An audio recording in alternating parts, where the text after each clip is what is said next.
Welcome to Fresh Catholic, a podcast for those who are converting, reverting, or simply want a fresh perspective of the Catholic faith to help them to open their hearts and minds to become closer to the love and goodness of Christ. My daily prayer is that I will be a bright light to others, to be filled with the love and light of Christ, so that when people look at me, they see Him radiating out from me for His glory.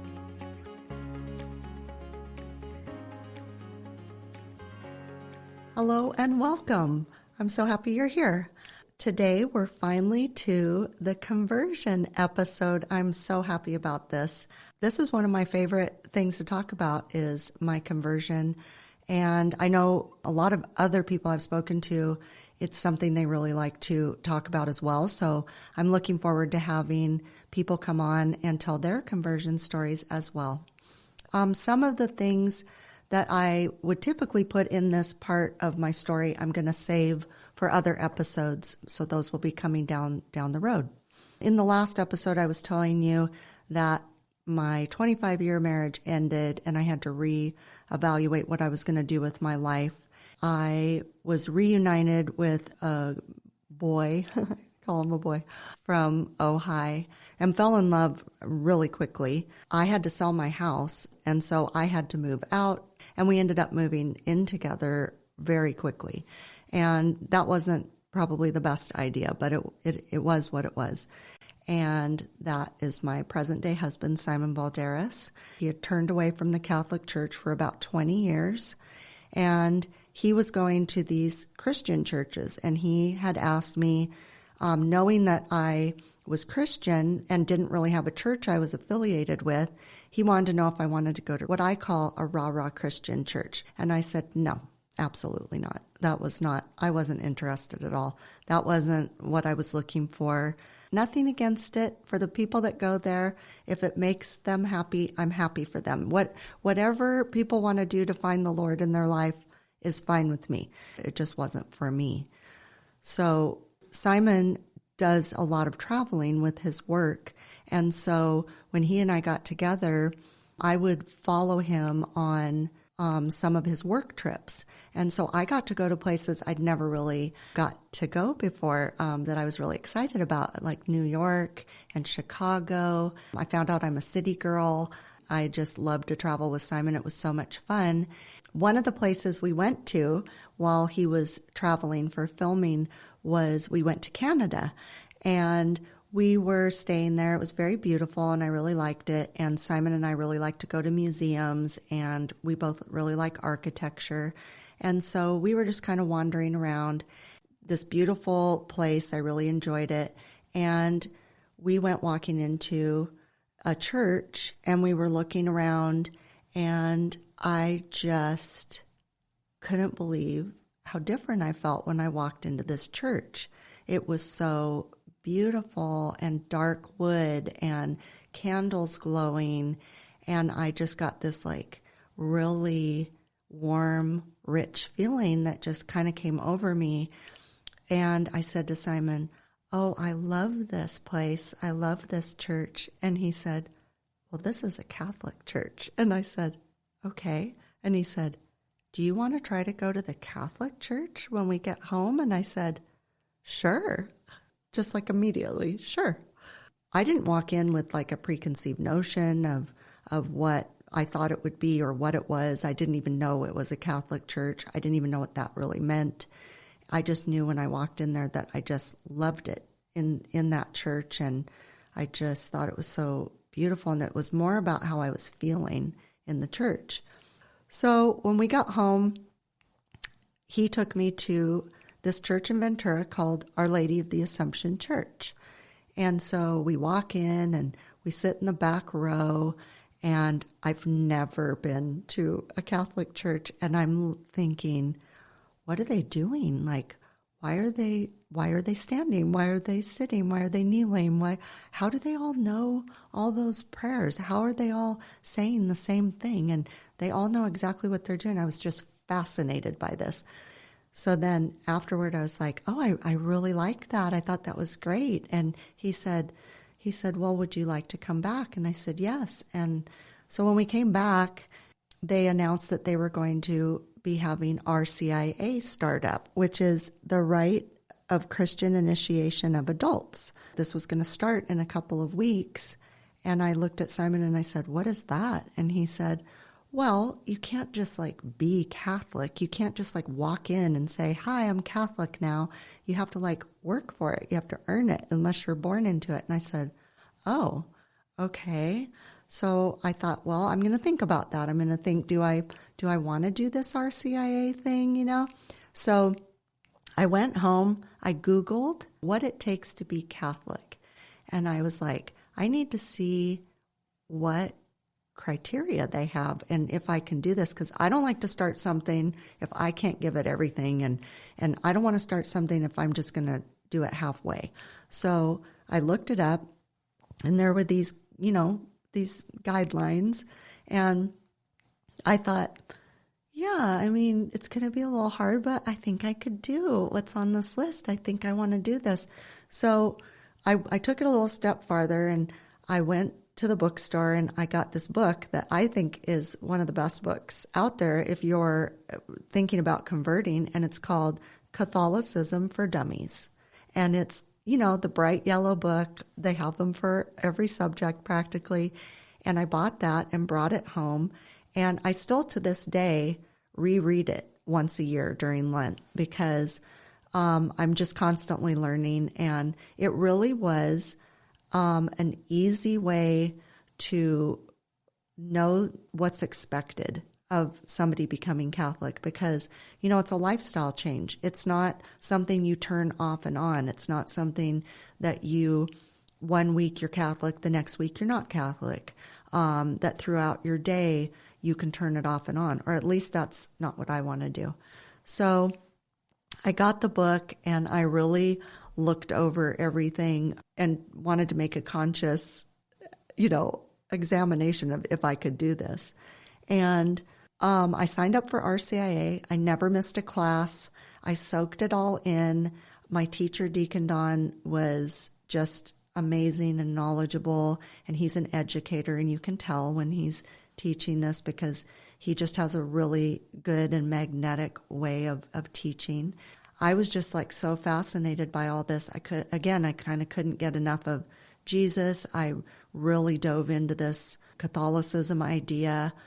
I decided I would go talk to my dad and tell him what my plans were because my dad had turned away from the Catholic Church when he was younger, and I always want my dad's approval and everything. So I was really nervous to go tell him.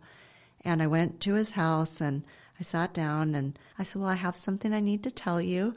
And God bless him. He's heard that so many times from me and it's not always been the best thing. He said, what's that? And I said, well, I'm becoming Catholic. And there was this pause and I thought, oh, here it comes. And he says, well, I think that that's the best religion for you. And I was shocked. And I said, you do? And he said, yeah. He said, I think you love tradition. You love things to be very organized. You like things to be consistent. And you really love richness of things and beauty of art and really meaningful things. So he said, I think that sounds wonderful. And so I was so relieved because that to me was just, that made me feel better. I mean, I would have done it anyway. He was very supportive of me. He ended up giving me all of our family Catholic artifacts. So my dad, gave me like his confirmation certificate. He gave me my grandmother's rosary beads from when she was a child and when she was an old lady. I just really appreciated his support, and that really helped me. I ended up getting confirmed in 2014, and there's the build up to that of like going to these classes, and you have all these chances where, if you're not quite ready, you don't have to go through with it. It's like they give you so many opportunities to say, I'm not going to do this, or I'm not ready yet, or maybe I'll come back to it. But oh boy, I was ready. I was so ready. And I just couldn't wait to become Catholic and to be able to receive the Eucharist. And, you have to go to confession for the first time before you can receive the Eucharist. So I remember going to confession, which I'd never been to in my life. And here I am 50 years old. And I went into the priest and I said, well, I've never been to confession before and I'm 50. I have a lot of things that I need to say. And I felt like I was in there for an hour. I had this very long list and he was so patient with me and I went through the whole list. And when I confessed all those sins, I immediately felt better. I was kind of skeptical going in like, will it really make a difference? Will I really feel that different? And I did. I felt so much better. I felt so relieved. He wasn't giving me any judgy looks or anything. You have a choice of sitting face to face or kind of hidden. I've always done face to face confessions because I feel like it's really hard to go to confession. You feel bad. And I feel like if I'm going to do it, I want to look the priest right in the eye and it makes it more real. And then when you get your penance and you're absolved of your sins, you're also looking at him in his face. And every time I look at the priest and he's forgiving my sins, I'm actually feeling like I'm looking at Jesus and not looking at the priest. So it's just very emotional and it makes me feel really good that I do it face to face. So after confession, then I could receive the Eucharist. I was thinking, how's this going to be? How's this going to feel? Is it really going to be a change? I just had all these questions and you have a lot of nerves, like in anything exciting that's going to happen. And so when I received the Eucharist for the first time, I just remember thinking, oh my gosh, now I have Jesus actually inside of me. Like that's very amazing and serious in a good way. And then when I drank the precious blood for the first time, it was just miraculous. It's like you can't really explain it.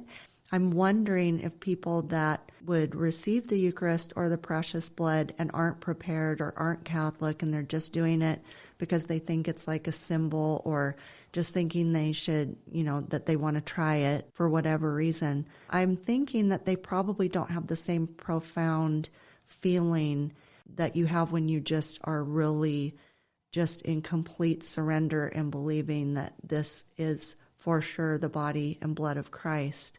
For lack of a better word, it's just a miraculous feeling. And that's what I felt.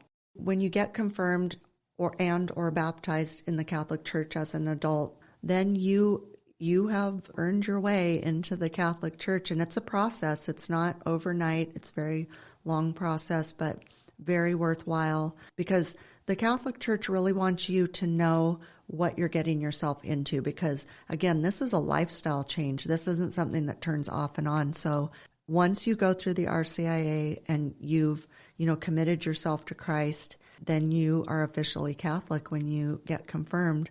It kind of reminds me of, when you have a birthday coming up and you think, oh my gosh, I'm getting ready to turn 50 years old. Oh my gosh, it's going to be so amazing. It's so wonderful. And then you have your 50th birthday and the next day you're like, okay, so, I don't know. Do I feel different? I felt the same as I did yesterday. I'm 50. I was kind of 50 yesterday. But, when I became Catholic, it's like I definitely felt different the next day. I thought, okay, I'm very fresh Catholic. I was very fresh, but I did feel different. And I thought, I just felt like I had more of a responsibility. Like I really needed to, follow through with this and live this life. And what was it going to entail? And I just really wanted to do a good job with this. So like I said, Simon and I had moved in with each other pretty soon after we had gotten together.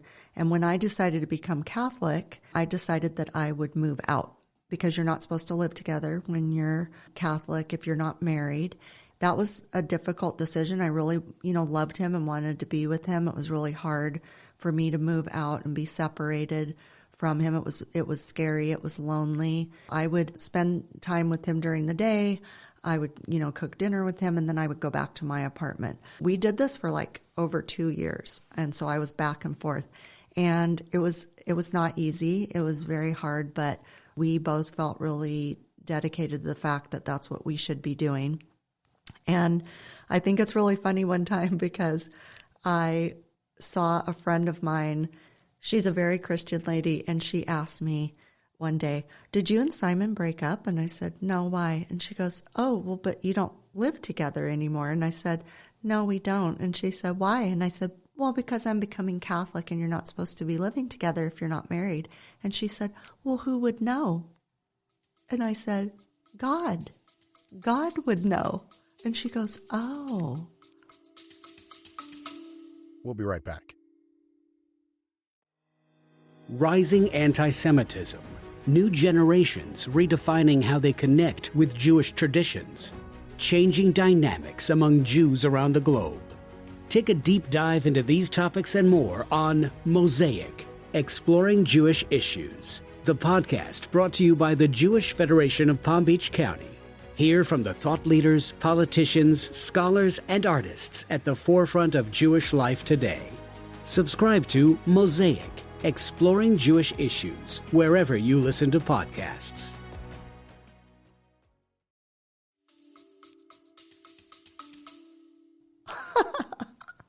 I just thought that was hilarious. Anyway, so I moved back in with him the day after our wedding. So I like to always think that when I converted to Catholicism and became Catholic, that God kind of got a twofer. He got me to convert, and he got Simon to come back to the Catholic Church. So, yay. Simon and I got married in the Catholic Church, big, beautiful Catholic wedding. And I remember thinking, I wonder if this will feel any different than when I got married before, because of course I was married in a secular marriage, and I was thinking, how different could it be? I mean, I don't know if it's really going to be that different. I'd like to think it's going to be, but they keep saying it's a sacrament and, it'll be different and all these things. So I have to say it was very different. You are being married civilly and legally, but then you're being married sacramentally, and it's for life. Again, I take things very seriously and want to do things the right way. It does feel different. It's not to be taken lightly, and it's something that's just, to me, extra meaningful. And I'll be talking more about marriage in another episode because I'm a wedding coordinator at Our Lady of the Assumption Church, and so marriage and weddings are a part of my daily life. And I would like to talk about marriage further because I do think it's a really beautiful subject, and I would like to encourage it with people. Yeah, so then I started going to Mass, once a week, and then it was every day. Maybe at the beginning it was like 5 or 6 days a week. In the first few years, I still was still learning. I was reading a lot. And one of the things that my husband gave me that I thought was a really beautiful way to learn about the Catholic faith is the Catholicism series by Bishop Robert Barron. It's a series, and it really helped me to kind of learn about what the Catholic faith entails, and it's, visual instead of a book. So that was something that I really turned to. And so coming into the Catholic Church and the Catholic faith was so different to me than my experiences with being a Christian when I first became a Christian. Being Catholic to me is so much more rich and meaningful, and I just feel it's so much more serious. And when I go to Mass, I really soak everything in. I just love everything about going to Mass. I laugh sometimes because when I started, first time I went into the Catholic Church, I sat in the back row. And now I want to be up close, as close as I can to the altar. So I think that's funny that I started in the back and I didn't know what I was doing. And I was kind of intimidated by it, but then slowly over the years, I've gone closer and closer to the front so that I can be close to the crucifix and really look at Jesus and soak him in every time I go. It makes it more real for me. I really do love that everything in the church and in the Mass, everything has a meaning, everything has a reason why it's there. Like, that's been really important to me. I'm a real visual person. I like to look at everything and know, why is it there? And everything in the building and during Mass has a reason. That's something that's always been really important to me, where I know why the Stations of the Cross are there, why the crucifix is there, why there's a candle that's lit all the time in the building to show that Christ is in the building, where the tabernacle is, that Christ is in the tabernacle. All these different things just make it more meaningful to me and more real and rich. I like it that it's not a social event when I go to Mass. I like it that everybody's very reverent and really soaking in prayer and song. And I just think that's a really important part of it. It's not, just kind of going in there frivolously. It's a little more thought out and meaningful. So that richness of the Catholic faith has been something that's really drawn me to it and kept me going. And just that closeness with Christ in the building and receiving the Eucharist and having him in my body afterward is just the most valuable thing to me. Becoming Catholic has been the best thing that's ever happened to me. It's been the answer to everything. And it makes me kind of sad that I wasn't raised Catholic. I really wish that I could have been raised Catholic, but that's not what God's plan was. And it makes me think that because I became Catholic at the age of 50, I think that it means a lot to me. And it's like I'm in the right place and the right mindset to really soak it in and take it all in. And so, of course, God knew when it was supposed to happen. And, I look back and I think, if I would have stayed in that 25-year marriage, I would have never become Catholic. There would have been never a reason in the world for me to become Catholic, married to John. And so I know that being married to John drew me to become a Christian, and I'm grateful for that. But John and I breaking up and me getting together with Simon and going to Canada, that was the steps, to get me to where I needed to be. I'm the only Catholic in my entire family. Like, there's no Catholics left. I'm the only one. As I've gone along year after year, becoming closer and closer to my journey with Christ and how I handle what's going on in my everyday life, the differences of before I became Catholic and after, it's just everything I do. It's such a part of my day now. It's like from the second I open my eyes in the morning, even before actually, first thought I have in my head is, thank you, Lord, I love you so much. And then I have to do a prayer of gratitude, and my day starts from there. And I just incorporate Christ into my whole day throughout the day. He's there with me all the time. I feel really safe and secure with that. I don't feel like I'm ever alone. I feel that he's guiding me through every step. I pray throughout the day in my head and sometimes out loud. I'm a very regimented person with, I like a lot of consistency. And so I kind of do things very similar throughout the day. And I think that's a difference of, since I've become Catholic, that I just make that such an important part of my day, but not where it's just meaningless. It's important, and I really am consciously adding these things into my day. In my own mind, it makes me feel more accountable, for sure. So I really consider every day what I'm doing, what I'm saying, what I'm thinking, how I'm handling situations.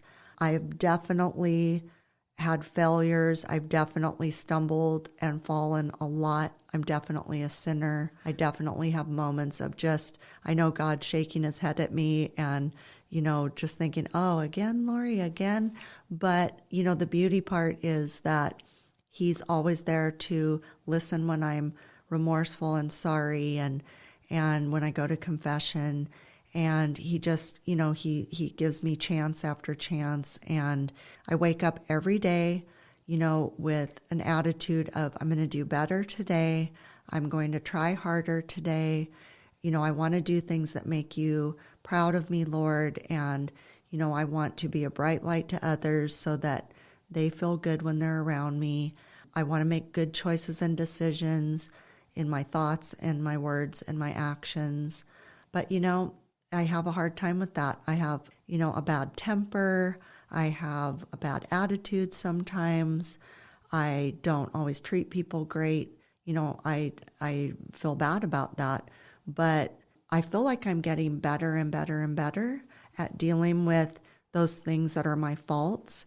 And, I just don't think I would be definitely where I am today. I've made such strides if I didn't have the accountability of God standing right with me. I feel him with me all day, every day. When I'm sleeping, when I'm doing anything, he's right there with me. And that also helps for you to be more accountable because, you don't want to mess up. And then, like I say, when I do mess up, I think, I got to try again. It's like when you fall, you got to get back up. But God's there to help you up and brush your knees off and give you a Band-Aid. And, he wants you to do well. And when you get that feeling of love and something that you really want, that's a personal thing. And I just dove in head first. So I'm so appreciative that you've made it this far in my podcast series. I know that these episodes have been mainly about me and my backstory and where I'm coming from and all those things. So I appreciate that you listen to them so that when we move forward, you will know just different things about me. So I don't have to cover all those things in other episodes. I look forward to our journey together.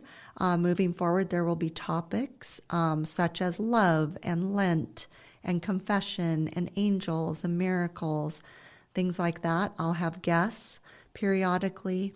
And I do really appreciate the people who have reached out to me and sent me emails and sent me texts and been supportive. And I love that you're doing that. Please continue to do that. It makes me feel really happy. I'm hoping that I'm filling a hole for people that, to try to get Christ back in their life.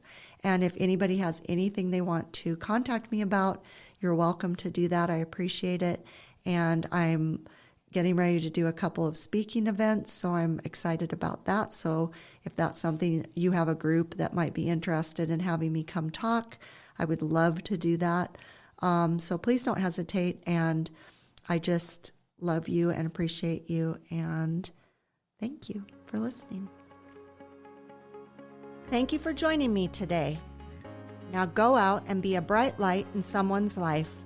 And remember, be focused, be faithful, and be fresh.